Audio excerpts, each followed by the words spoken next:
ঢালিউডের জনপ্রিয় নায়িকা পূজা চেরি কাজ নিয়ে ব্যস্ত সময় পার করছেন। এরপরও তার ব্যক্তিগত জীবন নিয়ে গুঞ্জনের শেষ নেই। তবে হালের এই নায়িকা প্রেম ও বিয়ের প্রশ্নে জানালেন এখনই বিয়ে নিয়ে ভাবছেন না। আরও 4-5 বছর পর চিন্তা করে দেখবেন কবে বিয়ে করা যায়। বিয়ে নিয়ে কুয়ালালামপুরে প্রবাসী সাংবাদিকদের করা প্রশ্নের জবাবে এই অভিনেত্রী বলেন, বিয়ে মানেই তো সব শেষ।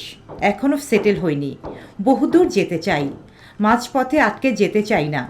মাঝপথে আটকানোর জন্য পূজা চেরি আসেনি। সাকিব খানকে দেশের সবচেয়ে জনপ্রিয় নায়ক এবং জনপ্রিয়তায় তার আশেপাশেও কেউ নেই বলেও মন্তব্য করেন তিনি।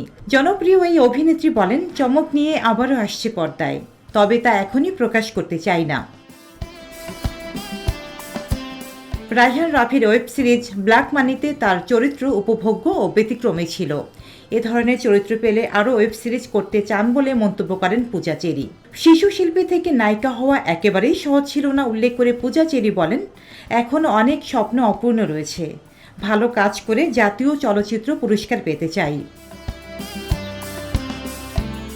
ঢালিউডের এই গ্ল্যামার গার্ল আরও বলেন, শাবানা ম্যাডামের ভাত দে কিংবা প্রিয়াঙ্কা চোপড়ার বারফির মতো চলচ্চিত্রে অভিনয় করতে চাই। Desk report, Deshkal news.